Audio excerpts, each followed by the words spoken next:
Buenas tardes, señoras y señores, bienvenidos al Ateneo y muchas gracias por asistir esta tarde al encuentro que mantendrán dos escritoras asturianas que hoy tienen un significado especial por ser la fecha en la que celebramos el Día Internacional de la Mujer. Felicidades a todas las mujeres. Hay muchas formas de celebrar este día. Nosotros lo hacemos de esta manera, ofreciéndoles un encuentro entre dos creadoras de buena literatura para que hablen entre ellas ante todos nosotros.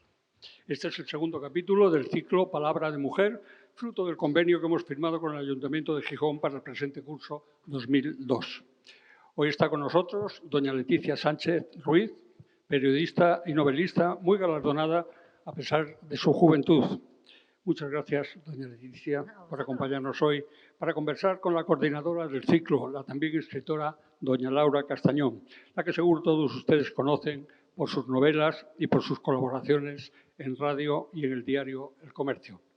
Les dejo con ellas para que disfruten de la que será sin duda un agradable encuentro. Laura, cuando quieras. Muy buenas tardes, muchísimas gracias por estar aquí. Tiene razón Luis, hay muchas formas de celebrar el 8 de marzo. Podríamos estar en la calle y puede que hasta estemos, porque yo creo que nos da tiempo a incorporarnos cuando terminemos aquí, que llegará la manifestación seguramente por esta zona antes de llegar al humedal. Pero también aquí celebramos la palabra, que sea o no de mujer, aunque bueno, sobre esto también podríamos discutir, porque tradicionalmente las mujeres han sabido que las palabras son herramientas que transforman, que curan y que salvan. Antes de venir estaba viendo una cosa que me llamó mucho la atención, que tiene que ver con las mujeres que escriben y tiene que ver con el día en el que estamos. Y es una cosa que además Leticia conoce porque vi que ella también lo había reseñado, yo ya lo había visto. Tenemos la tendencia a pensar que se han conseguido muchas cosas en todo lo que tiene que ver con la mujer y la igualdad y todo eso, pero no hace demasiado tiempo había cosas muy llamativas. Fijaos, en el año 1954, Ana María Matute ganó el premio Planeta. Era el tercer premio, la tercera edición del premio Planeta. Bueno, pues la editorial Blackie Books sacó un libro recientemente, que es el libro de Ana María Matute, donde se recoge toda la historia, que es una escritora que tenemos por moderna, quiero decir, la consideramos como contemporánea nuestra, porque la hemos conocido, la hemos leído, y además, y nos parece muy de ahora. Bueno, pues cuando ganó el premio Planeta, los periódicos recogieron frases como esta: mal inevitable, las mujeres siguen ganando premios literarios. Esto es un periódico de ese año. ¿Qué pasaba? Bueno, pasaba que el premio Nadal, que era hasta entonces, porque pensar que llevábamos solamente 3 ediciones del premio Planeta, y hasta entonces el premio Nadal era el gran premio literario, lo habían ganado pues, en el 44 Carmen Laforet y luego lo habían ganado 3 años seguidos, bueno, más o menos seguidos, en el 50 Elena Quiroga, en el 52 Dolores Medio y en el 53 Luisa Foreland, también otra mujer, y en el 54 pues va y gana Ana María Matute el premio Planeta, lo cual preocupaba mucho a los escritores masculinos. Y los periódicos decían cosas como esa. Decían cosas como: Ana María Matute obtiene el premio Planeta para novela, el hijo de la joven novelista de 9 meses será el principal beneficiario de las 100.000 pesetas del premio. Y La Nueva España, que es un periódico, vamos, quiero decir, en un periódico como este, se decía: Ana María Matute, la novelista premiada, es una madraza. Este era el gran titular. Y a continuación decía: primorosa en el zurcido y en las labores de cocina. Nos parece que esto es de la Edad Media, pero esto fue relativamente hace muy poco. Total, que bueno, hoy celebramos, hoy es un día para la reflexión acerca de lo que ha avanzado afortunadamente y de las cosas que todavía nos quedan por hacer. Pero vamos a dedicarlo a compartir este tiempo con una maga de las palabras y, por tanto, con alguien que a través de esas palabras puede curar, transformar y salvar, porque es capaz de crear personajes, de indagar en sus emociones, de conducirlos a través de tramas que los pongan a prueba, de mostrarnos la complejidad de los caracteres y el modo en que resuelven o no pueden resolver sus conflictos. Leticia Sánchez Ruiz es novelista, es periodista de formación y es desde siempre convicta y confesa del delito de la literatura. Todo en ella parece girar en torno a las palabras, a las historias, a la lectura como alimento insustituible. Y todo ello, que esperemos que luego nos lo vaya contando, pues desde muy joven, lo cual es decir desde ayer mismo, porque estamos ante una escritora nacida en 1980, obetense, alumna de los maristas hasta que se marchó a la Pontificia Salamanca para estudiar Ciencias de la Información y convertirse en periodista, que es la profesión que ha ido ejerciendo a lo largo de los años con colaboraciones en distintos medios. En 2004 comienza su carrera literaria ganando su primer concurso, el cuarto premio Tétrada Literaria de novela corta con El precio del tiempo. En 2009 escribe su primera novela, ya novela larga, Los libros Luciérnaga, merecedora del premio Emilio Alarcos Llorac, que se publicó en la editorial Algaida ese mismo año. El Gran Juego ganó el premio Ateneo Joven de Sevilla en 2011, también se publicó con Algaida, y ambas esas novelas han sido traducidas al italiano con gran éxito bajo los títulos Il libri dell'anima y El grande gioco. Además, en 2018, la compañía El Callejón del Gato llevó a escena su obra de teatro Hermanas. En 2019 publicó en la editorial Pez de Plata la novela Cuando es invierno en el Mar del Norte, hablaremos de ella, cuyo título procede de un verso de Ángel González.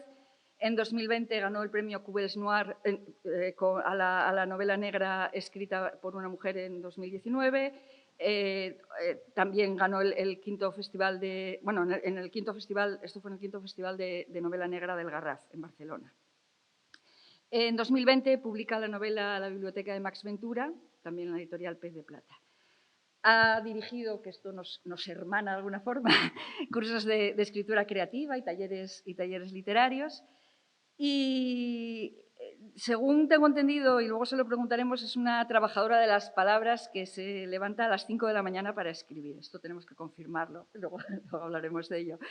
De ella ha dicho el escritor Diego Medrano, en su columna Imparcial, algunas frases, una columna que le dedican en la que dice cosas maravillosas de ella, y entresaco algunas frases. Dice: la gran escritora nunca cambió. Rezuma calle, alegrías compartidas, sonrisas blancas, sueños largos, vida impresa, locura privada. Pica piedra y no pregunta quién está detrás espiando sobre su hombro. Pica piedra y solo descansa al bocata, como los obreros. Dice también: ve la escritura cercana a un trabajo manual, como quien repara un coche, quien pule incorrecciones, busca un ritmo, eliminar reiteraciones, puro Tetris o puzzle, sí, donde las manos piensan y muchas veces el cerebro ocia. Escritora de la vida sin el menor ensayo probeta, donde la espuma en la cresta de la ola, como en rayuela, dura para siempre. Cuando a una la atrapa la literatura y le consigue inocular ese veneno, yo creo que ya no hay escapatoria. En realidad, a veces tengo la sensación de que una no elige escribir realmente, que es la escritura quien la elige a una, por mucho que afirmar esto nos sitúe en un plano más próximo al esoterismo casi y a lo sobrenatural, a lo que en realidad es escribir, y ella lo sabe muy bien, yo creo que es un exponente claro de ello, ¿no? Es decir, ese ejercicio de pico y pala, como decía Diego Medrano, de pico y pala, en el que el 1% es inspiración y el 99% es transpiración.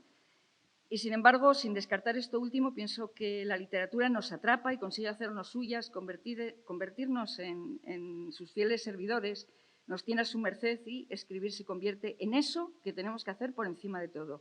Algunos a eso lo llaman vocación. Leticia Sánchez Ruiz es una de esas escritoras letraheridas, absolutamente subyugadas por los libros, por las palabras y por las historias. Esta tarde tenemos el placer de charlar con ella de eso que, en el fondo, aunque a unos más que a otros, nos seduce a todos los que estamos aquí con ustedes, señoras y señores, Leticia Sánchez Ruiz.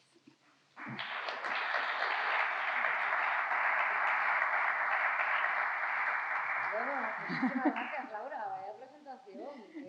Tenía que hacer esfuerzos para pensar que estás hablando de mí. Estaba claramente hablando de mí. Sí, sí.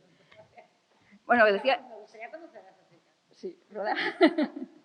Decía antes de que íbamos a charlar acerca de tu trayectoria, acerca de las cosas que haces. Parece claro que tu determinación por la literatura pues viene de muy atrás. En general, la mayor parte de los escritores, cuando hablas con ellos, siempre acaban confesando, bueno, yo empecé a escribir cuando tenía 9 años, escribí un cuento, tal, no sé qué. Es una cosa muy, muy frecuente, ¿no? Siempre que indagamos en la biografía de los escritores, pues suele suceder. En tu caso, ¿esto se cumple? ¿Tú escribías desde muy pequeña? Sí, mi primera novela la empecé a escribir con 6 años. Mm. Y bueno, eran 3 folios por las 2 caras, lo cual me enorgullece. Pero sí, es lo que decías antes, no elegí tanto esto como, es algo que era como que me venía impuesto por algo más fuerte que yo, era como, es un destino oscuro el que te lleva a escribir, y yo siempre estuve ligada a los libros, desde que tengo uso de razón. Mis 2 abuelos se llamaban Ramón, y yo le llamaba abuelo Calvito y abuelo Cabezón. Y uno, mi abuelo Calvito, claro, no se llama Ramón, ¿qué voy a decir? Y mi abuelo Calvito era un gran lector. Siempre está leyendo y siempre me estaba leyendo. Me enseñó a leer con 3 años, que fue el mejor regalo que me hicieron en mi vida. Y desde entonces estoy rodeada de libros. Pero mi abuelo Cabezón era un gran contador de historias. Eso te iba a preguntar. Era un gran contador de historias, o sea, era el típico hombre que se sentaba y a su lado se ponía la gente a escucharle contar. Y además hacía como muchos gestos. Y entonces apareció, ¿no? Y bueno, pues le dejábamos en un banco en el parque y cuando volvíamos había gente alrededor diciendo, no se lo lleven, déjenlo caer. Pues siempre está contento. Entonces yo me crié entre ellos dos, me crié entre el gran lector y el gran contador. Y para mí es algo que siempre lleva en la sangre, ¿no? Pues yo, como mi abuelo Calvito, leía muchísimo y como mi abuelo Calvizón me estaba contando todo el día historias. Cuando no sabía escribir, yo me inventaba que mi tío trabajaba en un ballenero chino y me dedicaba a contarle a todo el mundo estas historias. O sea, que es algo que siempre he llevado, siempre he estado ahí conmigo. En algún sitio he leído, y eso se corrobora por cosas que aparecen con mucha frecuencia en tus novelas, la presencia de las bibliotecas. Sí. Tengo la sensación, en algún sitio he leído, que eres que siempre fuiste una niña muy de bibliotecas. Sí. ¿Cómo es esa relación tuya con las bibliotecas y cómo es tu biblioteca? Además, es que el primer libro que escribí, Los libros Luciérnaga, trata sobre una biblioteca, claro. Y el último que trata sobre una biblioteca, ¿no? Dicen que no hay mayor inspiración que la obsesión, pues ahí está la mía. Pues mira, antes que hablaba de mi abuelo Calvito, él era el que me llevaba a la biblioteca cuando yo era niña, ¿no? Cuando estaban los fines de semana, cuando pasaban las vacaciones, íbamos todos los días a la biblioteca. Y entonces ocurría algo muy mágico para mí. Yo soy hija única y nieta única. Eso significa que yo estaba controlada constantemente, no me podía casi ni mover. Tenía todos los ojos de mi familia encima de mí. Pero cuando yo iba a la biblioteca, mi abuelo me dejaba en la biblioteca infantil y él se iba pues, a leer el periódico, a coger sus libros. A mí me dejaba sola en la biblioteca. Y era el único momento que me sentía libre, ¿no? Aquí este es mi sitio y yo puedo hacer lo que quiera. O sea, y puedo coger todos los libros que quiera. Era como, me estallaba la cabeza con eso. O sea, aquí está todo, era como la felicidad. Es mi sitio, puedo hacer lo que quiera. Además, es un sitio donde me sé manejar, me dejan sola, yo puedo manejarme aquí y además tengo todo a mi alcance para leer. Entonces, desde entonces, la biblioteca para mí es un sitio pues, de felicidad absoluta. Y allá, en todas las ciudades en las que he vivido, lo primero que hago siempre es ir a una biblioteca y visitar la biblioteca. Mi brújula es la del Fontán, la de que está en Oviedo, que era donde me dejaba mi abuelo. Siempre es como volver a casa. Y cuando tengo algún problema, voy sí, a buscar respuestas, ¿no? Sí. La gente religiosa va a las iglesias a meditar sí. O a buscar respuestas. Yo las busco en las bibliotecas y las bibliotecas generalmente las hay las respuestas.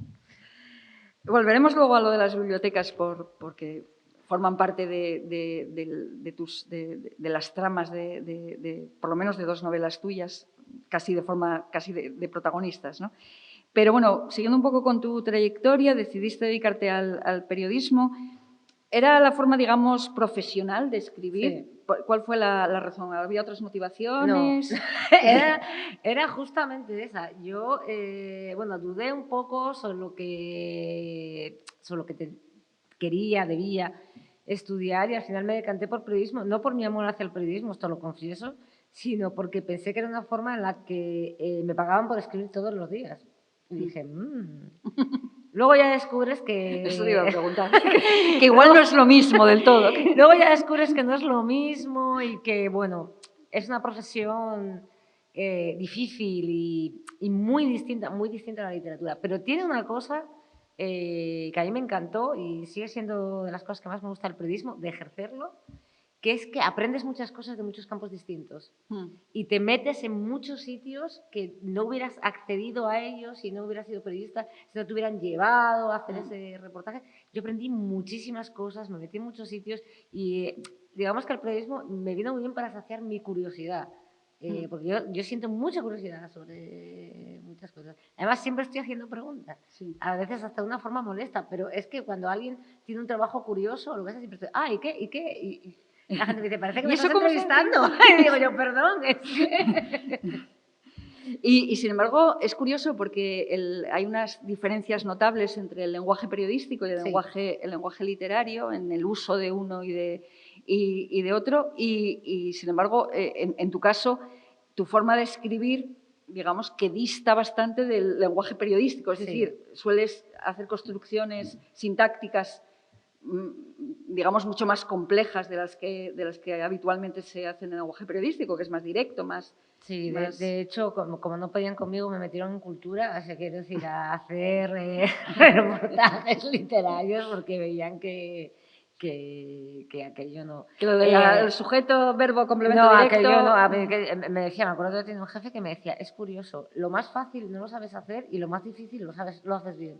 Yo digo, ya, es que es así. Bueno, quedábamos entonces que habías escrito tu primera novela de 3 folios. De 3 folios. Que iba sobre un gato. Sí. ¿La conservas todavía esa? Sí, la tiene mi madre, la verdad, sí. Pero bueno, hay un momento en que en 2004 te lo tomas más en serio, ¿no? Yo no sé si lo de presentarte al concurso, a ese premio que ganaste con el precio del tiempo, ¿era tu primera incursión en un concurso o ya te habías...? No, nunca me... O sea, yo tenía muchas cosas escritas ya en 2004, pero nunca me había presentado a un concurso. Claro, digo que yo tenía muchas cosas escritas en 2004 y en 2004 tenía 24 años. Pero sí que es cierto, yo ya tenía de aquellas, pues tenía un par de libros que había escrito, ahora los miro y bueno, me muero. Y te das cuenta bueno, pues del infantilismo, todas esas cosas. Y que efectivamente me di cuenta de que todas las cartas de rechazo que me llegaron tenían toda la razón del mundo. Hay algún día en que lo piensas. Pero esa realmente fue la primera vez que digo yo, bueno, como no logro publicar, pues voy a intentar publicar por un premio. Y así fue.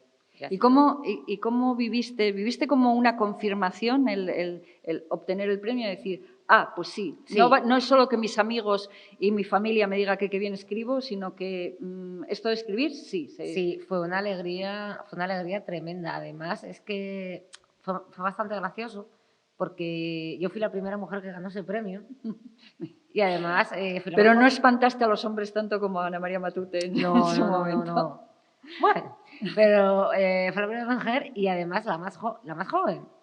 Y yo lo había firmado, los premios tienen que llevar seudónimo. Yo lo había firmado con un seudónimo de hombre que además no era mi intención, pero resultaba como latinoamericano, ¿no? Entonces, el jurado cuando lo leyó estaban convencidos de que era un hombre argentino, yo. Y cuando me llamaron, yo ese día me llamaron un sábado por la mañana, que el día anterior había estado hasta las 6 de la mañana, una cosa por el estilo, tenía una fiesta, me llamaron como el sábado a las 9, cogí, y me dijeron, tal, usted es... Y yo, ¡oh, qué bien, qué bien! Bueno, pues lo típico que llamas a una chica de 24 años que lleva 3 horas durmiendo. Entonces, cuando colgaron, me dijo el jurado que se miraron los unos a otros y dijeron, le hemos dado el premio a un adolescente. O sea, qué horrores. O sea, encontraron y dijo que les había chocado mucho lo distinto que era lo que yo escribía a mi comportamiento. Sí, sí, pensando que eras un señor argentino y encontrarse con tu voz. Que yo era un serio señor argentino, y eso les chocó mucho. Sí. Pues no tengo más remedio que hablemos de un poco de los premios, porque tú eres una, no sé si decir especialista en ganar premios, sí que hay... Ojalá. Has ganado muchos premios, que sabes que, bueno, pues están bastante denostados en muchos casos. ¿Tú qué opinión, aparte de tenerla favorable, naturalmente, porque has tenido premios, pero yo creo que los premios que has tenido tú son unos premios muy concretos, que no están ligados al lanzamiento editorial o, quiero decir, o al fichaje editorial, ese tipo de cosas que suelen funcionar en los premios? ¿Qué opinión tienes tú de todo esto que tiene que ver con los certámenes literarios? ¿Son una salida para los escritores que empiezan? Vamos a ver, yo en primer lugar, y esto lo puedo afirmar donde sea, ninguno de mis premios estaba amañado ni nada de antemano. O sea, los premios que gané me los dieron con total limpieza. Igual algún día gano uno sin tanta limpieza, no lo sé. Pero hasta ahora, bueno, todos están así. Entonces, bueno, yo suelo escuchar mucho lo de que todos los premios están amañados y no es cierto. No, están amañados los que están amañados claramente.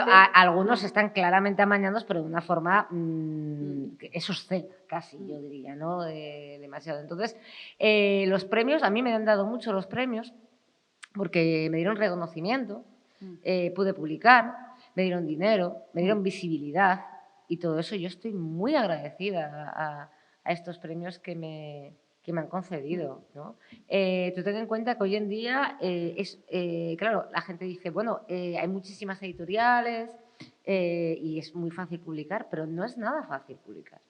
No es nada fácil publicar, es una cosa muy difícil y yo lo que estoy dentro del mundo editorial, yo veo que al día llegan a manos de los editores cientos y cientos de originales, de originales.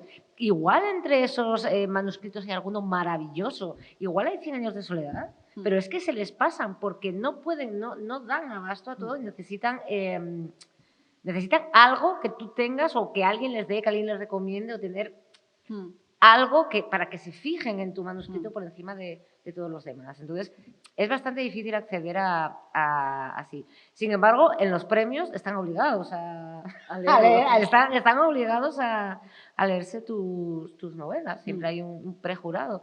Y es una forma más accesible, vamos a decir así, de llegar a ellos, ¿no? Llegar a la edición. En tu caso, de todas formas, bueno, para cuando ganas el primer premio, para cuando publicas el primer libro, habías escrito mucho, pero eres una escritora que empezó muy joven a publicar realmente, ¿no? Bueno, es que estas son cosas que yo ahora que ya, bueno, cuando va pasando el tiempo y vas madurando, bueno, pues va viendo las cosas de forma muy distinta, yo ahora siempre lo que le digo a mis alumnos es no tengáis prisa por publicar. Lo peor que podéis tener por publicar es prisa. Pero yo lo cierto es que tenía mucha prisa.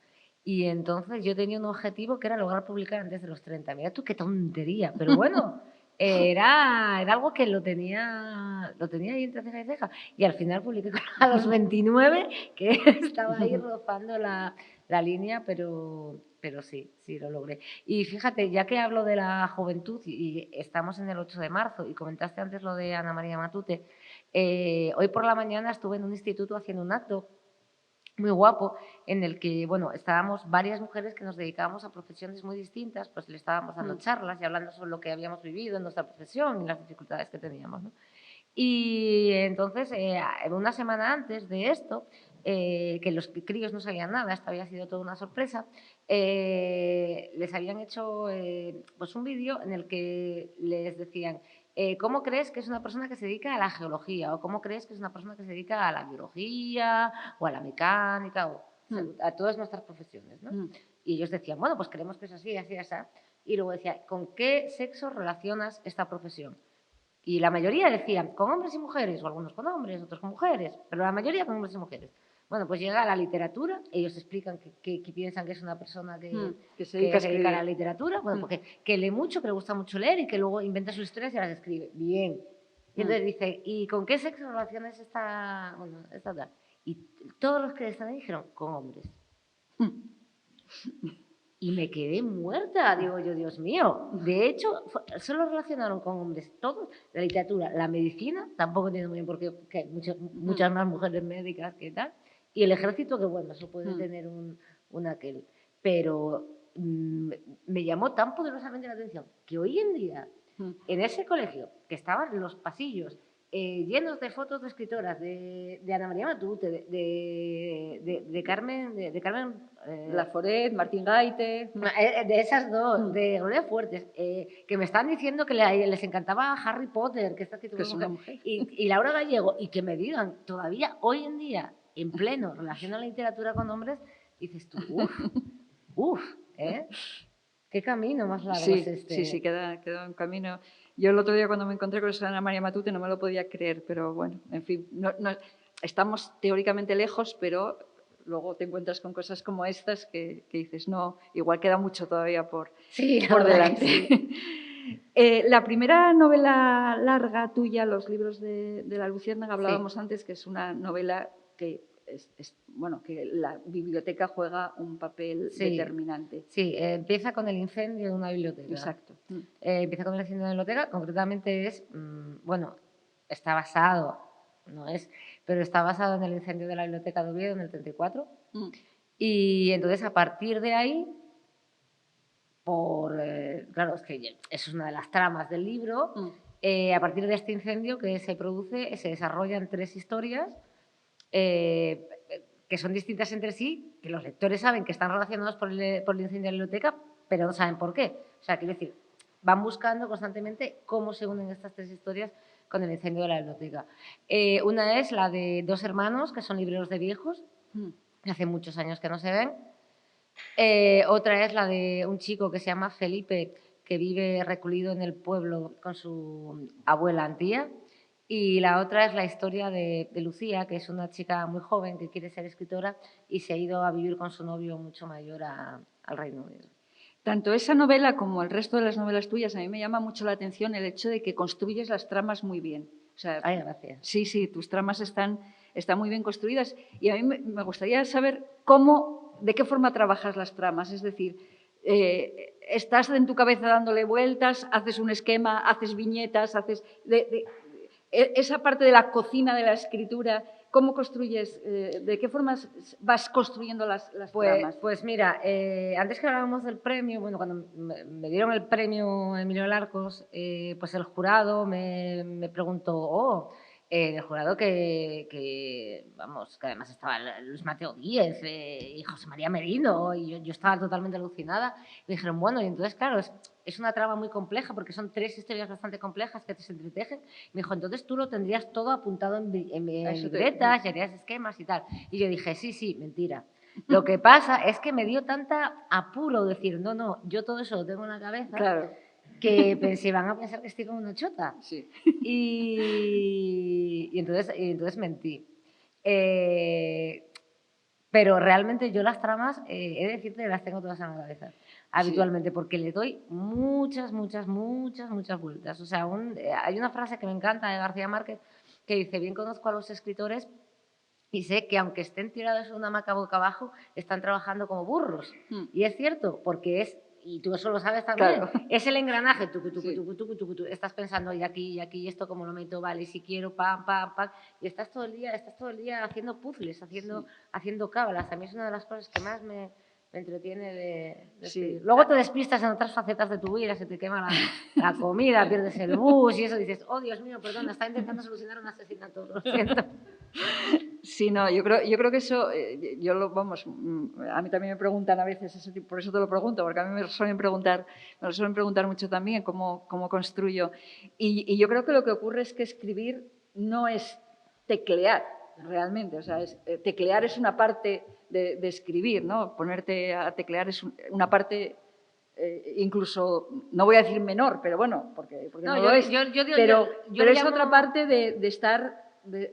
mientras estás haciendo cualquier otra actividad, estar instalada en el universo ese y estar viendo cómo evolucionan los personajes, de qué forma se mueven, quién ve a quién, qué le dice quién a quién, no, ese tipo de cosas. Y te lo pregunto porque en tus novelas me da esa sensación, ¿no?, de que hay vamos, por tu parte, una instalación en ese mundo y que ese mundo trabajas con él al margen de... Claro, claro, escribir es la parte casi burocrática, ¿no? Exacto, Tienes que sentar, a veces me da esta pereza, digo, pues si hubiera una pastilla que me lo... Bueno, tiene su aquel también. A mí me dijo una vez Manuel García Rubio, el escritor, que era un poco loco, estábamos un poco tarados los escritores porque durante muchos años o momentos de nuestra vida nos poníamos a vivir y a hablar con gente que no existía. Y entonces había una parte de nosotros que era constantemente hablar con gente que no existe, vivir vida que no existe, pero nos acompañan, es que nos acompaña esa gente y acaba siendo tan real. Yo mis personajes a veces pienso, o sea, los tengo tan interiorizados que a veces pienso que los voy a encontrar por la calle y les voy a saludar, o sea, pero totalmente. La última, por ejemplo, en mi último libro, que la protagonista es una escritora, yo es que estoy convencida de que algún día voy a encontrar un libro de Julia Thompson en una librería, pero sería lo más normal del mundo, ¿cómo no? Pues es una faena, pero voy a preguntártelo. A ver, ¿del qué? ¿Cuánto hay de Leticia en Julia Thompson? Ya, sí, me lo suelen preguntar. Sí, por eso te lo digo. Pues hay algo, claro, sí, hay algo. Cuando uno habla de... Claro, la vida de Julia Thompson no tiene nada que ver con la mía. Ella es una persona que tiene 60 años, y no ha vivido nada que se parezca a mí. Ha tenido una vida ambulante, es muy misteriosa, nada, cero, o sea, la vida, ella y la mía, no se parecen en nada. Entonces, bueno, por ahí.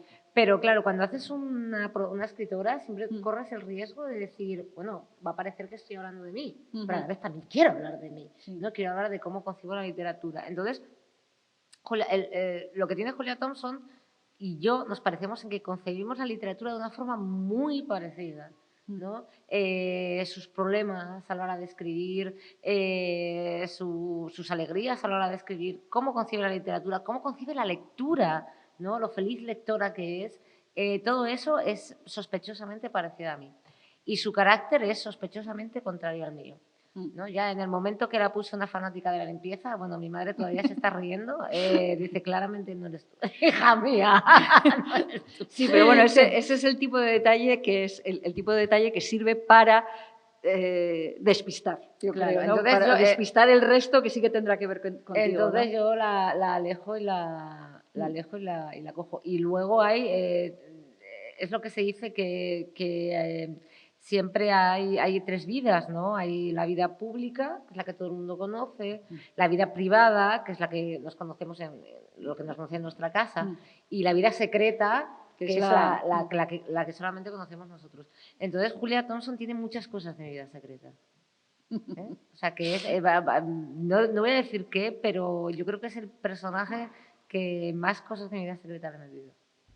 Bueno, supongo que quien te conoce mucho, mucho rastreará por ahí. Era bueno. ¿Has trabajado con talleres literarios? Sí, trabajo. Trabajas con talleres literarios, cursos de creación literaria.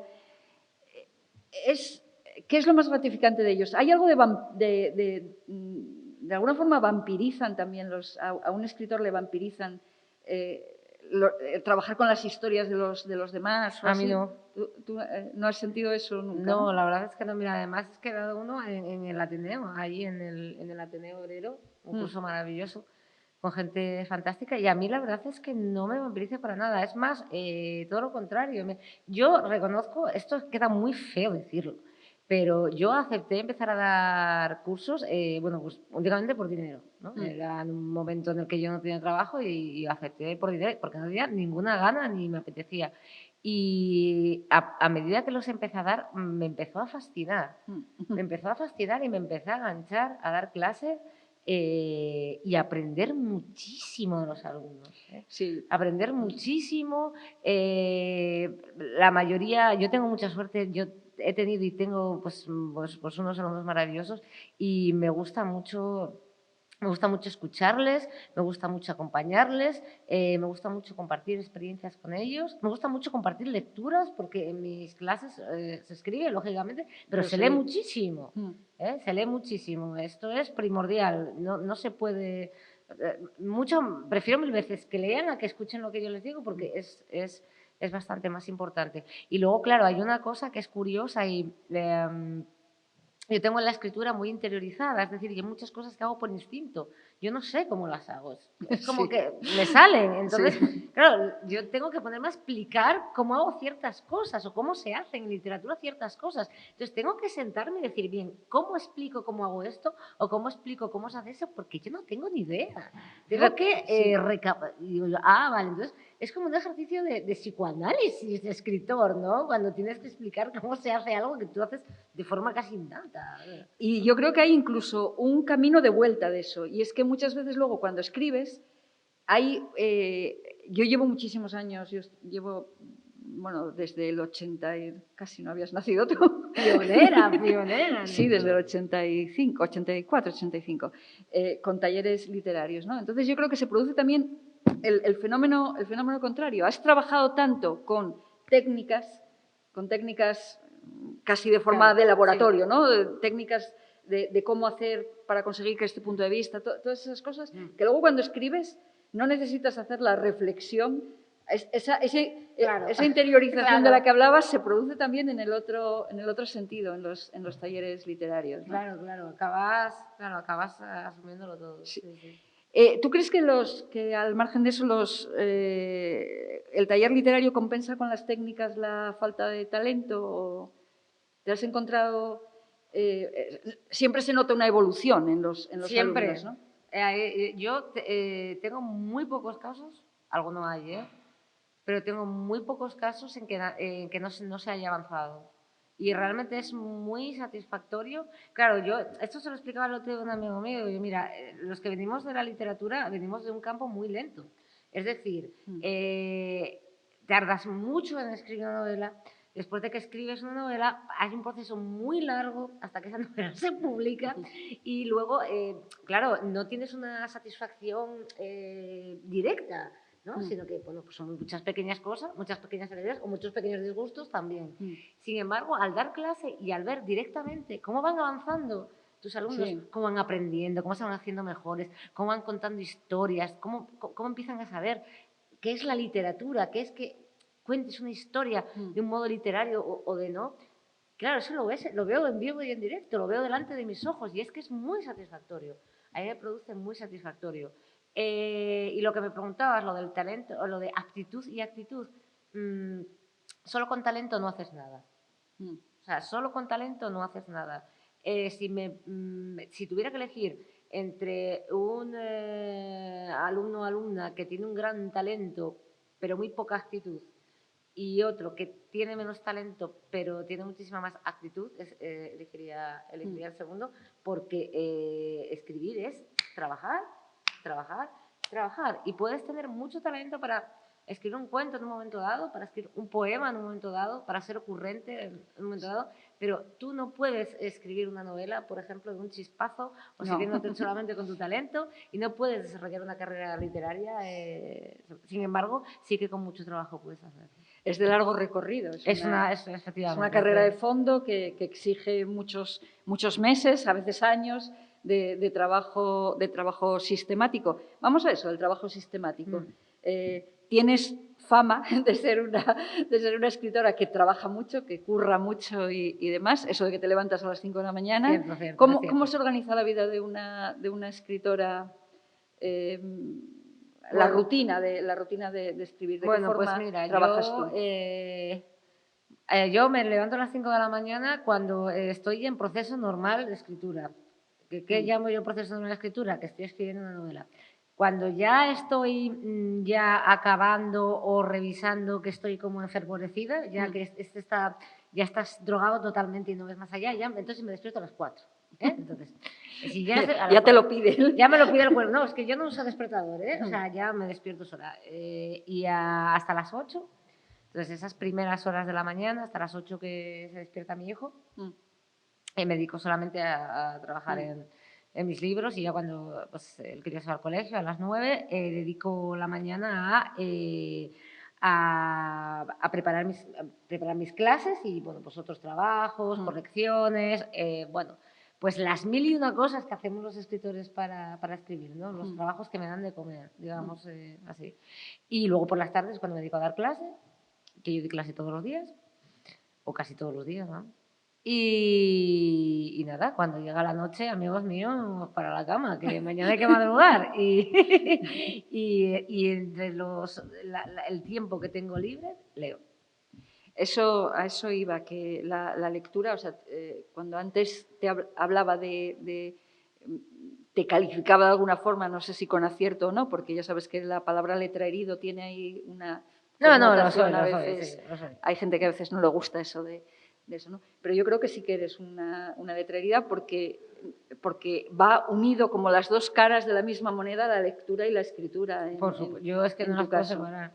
Y todo lo que tiene que ver, no solamente, bueno, pues como esto de las redes sociales permite este tipo de tal, siguiéndote en Facebook, por ejemplo, se ve siempre la pasión que te suscitan las historias de escritores, las vidas de los escritores. Es decir, todo lo que configura, no solo lo que tú escribes y no solo lo que tú lees, sino todo lo que hay en torno al mundo de la literatura, claro, a las biografías de los autores, todo lo que tiene que ver con ello. ¿Hay algún escritor, algún libro sin el cual tú no serías escritora?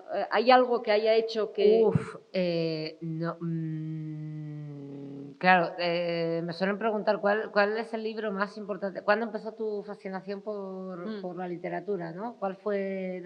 Y yo siempre digo que fue con Los pitujos, Johan y Pirluit y El sortilegio de mala sombra, que fue con el libro con el que mi abuelo me enseñó a leer, ¿no? Que yo le decía una y otra vez, léemelo, hasta que me acabó enseñando a leer para que lo leyera. Para que lo dejaras en paz, para que lo dejara en paz. O sea, él me enseñó a leer por cansina, realmente. Que yo también soy una persona muy obsesiva, esta es otra cosa.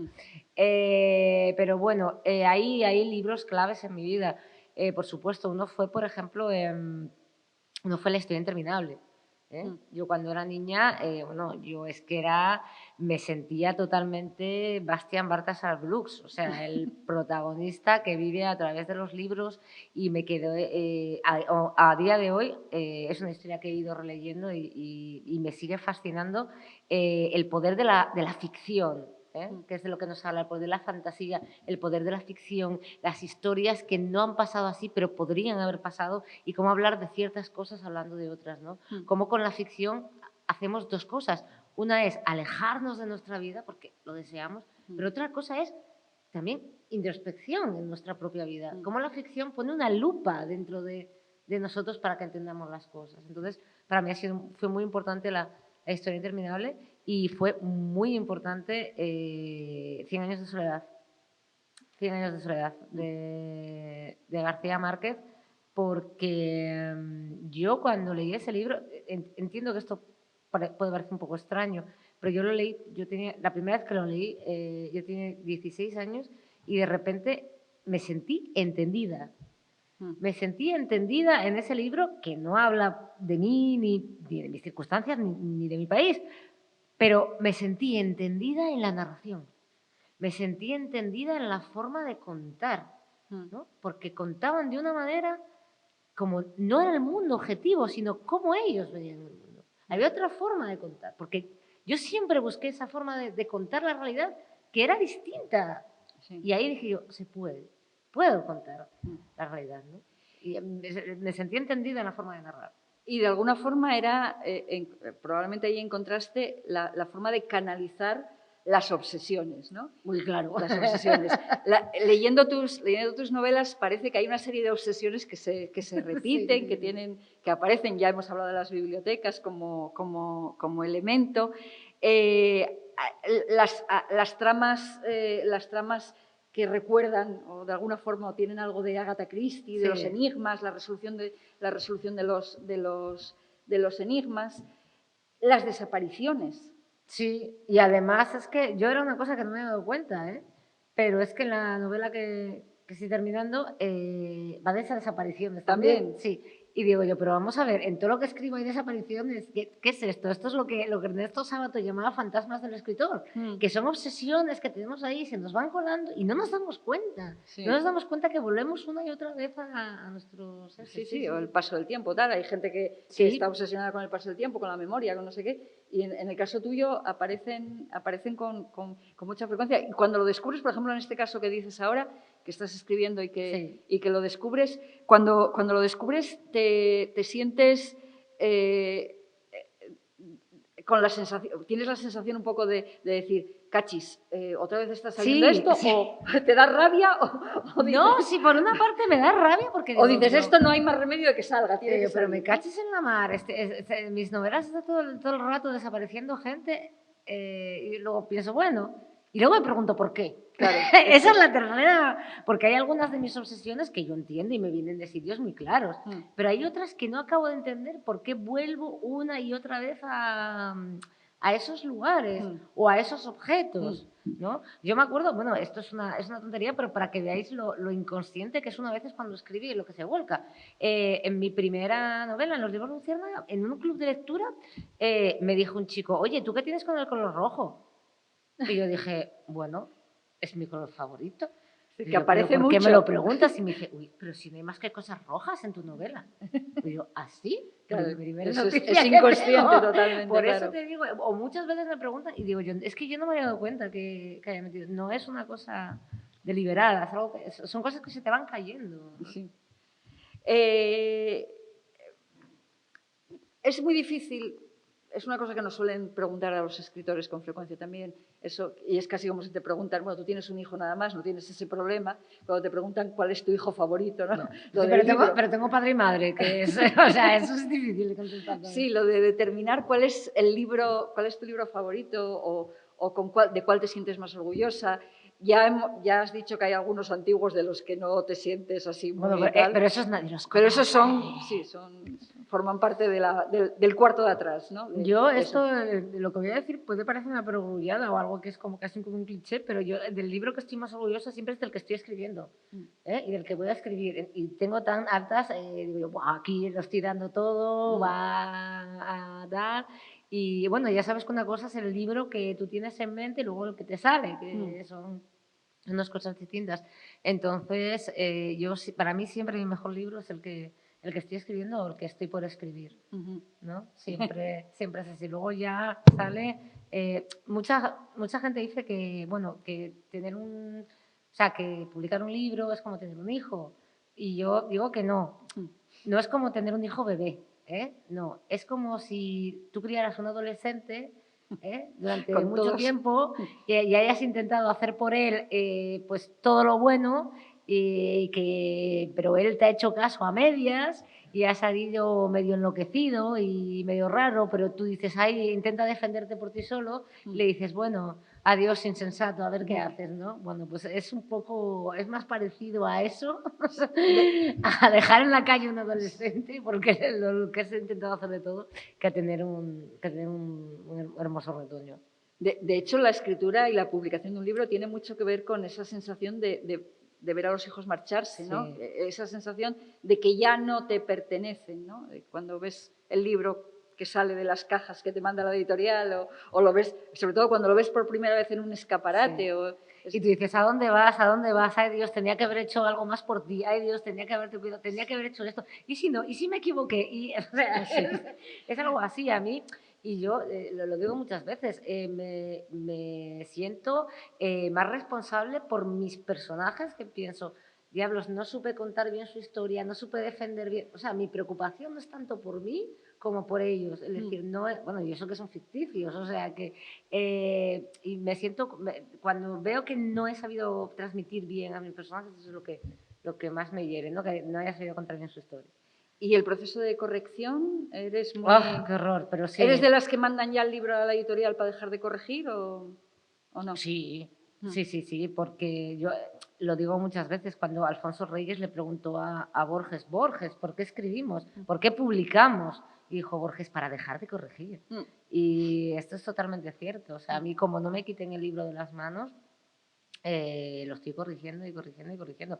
De hecho, hace poco salió la segunda edición de Cuando se invierno en el Mar del Norte y me dijeron, echar un vistazo, y le dije, no, porque te cambio el libro entero.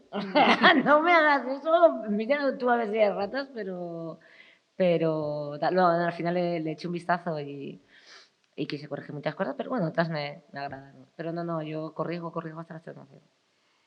Bueno, tus últimos libros, Cuando es invierno en el Mar del Norte y la biblioteca de Max Ventura, los otros hay posibilidades porque con los libros sucede que enseguida quedan descatalogados y luego... Está agotado el Gran Juego, pero los libros Luciérnaga todavía hay. Todavía se pueden conseguir. Y donde están es en las bibliotecas. En las bibliotecas, sí, en las bibliotecas. Están, lo que decía es que Cuando es invierno en el Mar del Norte, que viene de un poema de Ángel González, y la biblioteca de Max Ventura, están publicados en Pez de Plata, apuestas por una editorial asturiana y... Bueno, ellos apostaron por mí también. Bueno. Y la verdad es que es maravilloso. Yo estoy contentísima. El editor de Pez de Plata, que es Jorge Salvador, la verdad es que no está entre el público, o sea, que no está haciéndole la pelota. No, por eso lo digo. No, si estuviera aquí no decía nada, diría, ya está, que luego se me crece y no puede ser. Realmente como decía, es muy difícil encontrar una persona con tantísimo amor hacia la literatura, tan volcado, que trabaje tanto, que lo dé tanto, con tanta honradez y tanta ilusión, ¿no? Y además que siempre hay pese a todo lo que tiene encima y pese a que los escritores somos pesadísimos, siempre te responde a los 5 minutos y siempre está ahí para lo que... Eso es de agradecer. Es de muy agradecer, sí. Es de muy agradecer y toda la labor que está haciendo. Y yo siempre digo que si hubiera más gente como Jorge en la literatura le iría mucho mejor. El camino sería más dorado, ¿no? Sería de los amarillos. Para terminar, no sé si preguntarte, porque sé que, bueno, es una cosa que a muchos escritores no les gusta mucho, ¿qué estás escribiendo ahora? Porque, bueno, la cosa de la superstición... No, yo no lo digo jamás, no, porque digo, si abro la puerta se escapa el gato y mi familia siempre me dice, nos enteramos de tus libros por la prensa. Pero bueno, sí, tengo 2 proyectos, que uno espero que se vea bastante pronto y otro, bueno, o sea, en menos de un año 2 cosas yo creo que van a caer. Bueno, pues eso está... He prometido que igual nos daba tiempo todavía a acercarnos a la manifestación, o sea que vamos a ir a aquellas personas que quieran. Sí, por Dios. Sí, seguramente hay alguien que quiera hacer algún tipo de pregunta, comentario. Es vuestra ocasión ahora. Lo hemos dejado todo clarísimo, ¿no? Yo creo que hemos charlado. Yo te había dicho, vamos a hablar de libros, de la vida, de las palabras, de eso, y yo creo que hemos hablado un poco de todo eso. ¿Alguien que quiera preguntar algo?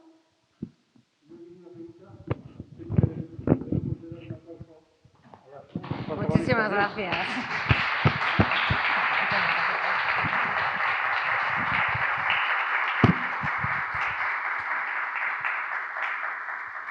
La verdad es que la consideración de la mujer en la literatura ha cambiado mucho. Laura nos ha comentado lo que se publicaba sobre Ana María Matute cuando ganó el Nadal en 1959.